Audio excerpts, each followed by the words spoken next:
அப்ப இது எப்படி சொல்லணும்? A seed has no effect unless it is sown.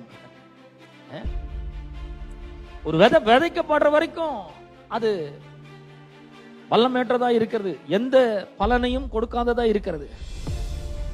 அதே போலதான் விதைன்னு சொல்லும்போது நான் என்ன சொன்னேன், என்ன ஞாபகம் வரணும்னு சொன்னேன், விதையின் போது தேவனுடைய வார்த்தை. அப்ப கூட தேவனுடைய வார்த்தை கூட விதைக்கலன்னு வச்சுக்கோங்களேன், அது விதைக்கப்படாத வரைக்கும் அதுல ஒண்ணுமே. நம்ம நினைக்கிறோம் என்னன்னா அது என் வாழ்க்கை மாறவே இல்லையே, இதுல டிரான்ஸ்ஃபர்மேஷன் பவர் இருக்குன்றாங்களே, என் வாழ்க்கை மாறலையே, விதைக்கலன்னு அர்த்தம். இதுல தேவனுடைய ஜீவன் மறைந்திருக்குன்னு சொல்றாங்களே, ஆனா எனக்கு பார்க்கும் போது அந்த மாதிரி ஒண்ணும் தெரியலையே அப்படின்னு யோசிக்கிறீங்களா? அப்பனா இன்னும் நீங்க விதைக்கவே ஆரம்பிக்கல.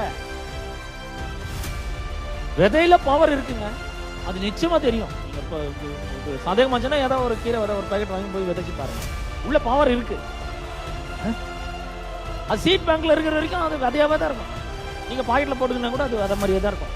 என்னன்னா அதனுடைய பவர் நமக்கு தெரியல, அதனுடைய எஃபெக்ட் தெரியல, அதனுடைய ஆற்றல் நமக்கு தெரியவே இல்லை. உள்ள பவர் இருக்கு. சிலர் தான் பண்ணாங்க, ஆமாங்க இதுல பவர் இருக்கு, எனக்கு தெரியுங்க அந்த கடவுளோட வார்த்தை அதுல பவர் இருக்கு தெரியும், ஆனா விதைக்கவே மாட்டாங்க. கடவுளுடைய வார்த்தையில இருக்கிற பவர் எப்படி வெளியே வருதுன்னா, அத விசுவாசத்தோட ஏற்றுக்கொள்ளணும், அங்கீகரிக்கணும், அதுக்கு கீழ்ப்படியணும்.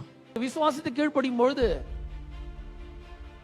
அதில் இருக்கிற வல்லமை, இந்த வசனத்தில் இருக்கிற வல்லமை நம்முடைய வாழ்க்கையிலே வேலை செய்கிறதை நாம பார்க்க முடியும்.